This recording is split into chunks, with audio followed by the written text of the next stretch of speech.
அஸ்ஸலாமு அலைக்கும் வரஹ்மத்துல்லாஹி வ பரக்காத்துஹு. எல்லா புகழும் அல்லாஹ் ஒருவனுக்கே.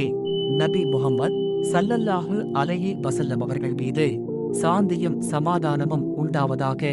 அன்புள்ள சகோதர சகோதரிகளே, இஸ்லாமில் திருமணம் என்பது ஒரு வாழ்க்கை ஒப்பந்தம் அல்ல.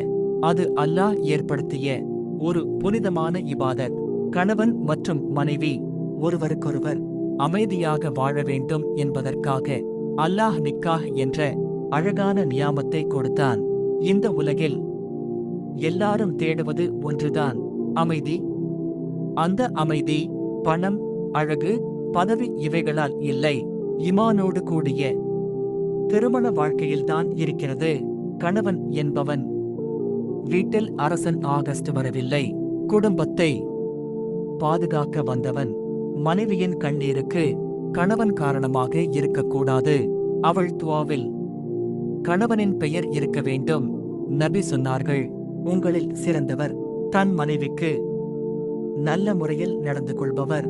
ஒரு மென்மையான வார்த்தை, ஒரு சிறிய புன்னகை, ஒரு அன்பான பார்வை, இதுவே மனைவியின் மனதை நிம்மதியாக்கும். கோபம் வந்தாலும், குரல் உயர்ந்தாலும் கை உயரக்கூடாது. இஸ்லாம் அதை ஒருபோதும் அனுமதிக்கவில்லை. மனைவி என்பவள் அடிமை அல்ல, அல்லாஹ் கொடுத்த ஒரு பெரிய அமானத். கணவன் வெளியுலகில் பல சுமைகளை சுமந்து சோர்ந்து வீடு திரும்பும் போது அவனுக்கு வீடு ஒரு சுகமான இடமாக இருக்க வேண்டும்.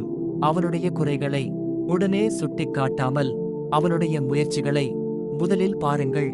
தேவையில்லாத சந்தேகம், வீண் கோபம், கடுமையான வார்த்தைகள், இவை எல்லாம் ஒரு வீட்டின் அமைதியை மெல்ல மெல்ல கெடுக்கிறது. கணவன் மனைவிக்குள் சண்டை வராத வீடு இல்லை, அது மனித இயல்பு.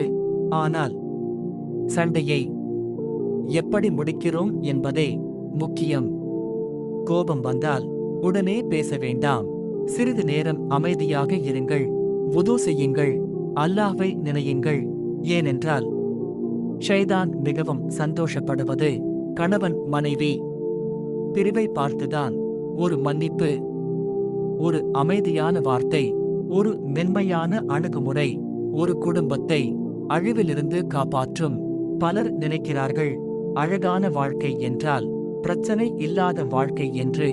இல்லை, அழகான வாழ்க்கை என்பது பிரச்சனையிலும் பொறுமையுடன் இருப்பது. கணவன் தவறு செய்தால் மனைவி பொறுமை காட்ட வேண்டும். மனைவி தவறு செய்தால் கணவன் மன்னிக்க வேண்டும். ஏனென்றால் மன்னிப்பு இல்லாத வீட்டில் அமைதி தங்காது.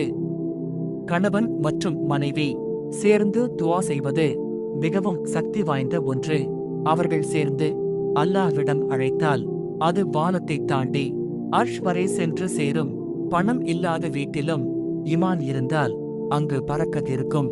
சிறிய வீட்டாக இருந்தாலும் இதயத்தில் அமைதி இருந்தால் அது ஒரு பெரிய ஜன்னத். இறுதியாக, அன்புள்ளவர்களே, கணவன் மற்றும் மனைவி ஒருவருக்கொருவர் ஜன்னத்திற்கான வழியாக இருக்க வேண்டும். ஒரு நல்ல கணவன் மனைவியை ஜன்னத்திற்கு அழைத்துச் செல்கிறான். ஒரு நல்ல மனைவி கணவனை ஜன்னத்திற்கு அழைத்துச் செல்கிறாள். அல்லாஹ் நம் குடும்பங்களை ஈமானால் நிரப்புவானாக.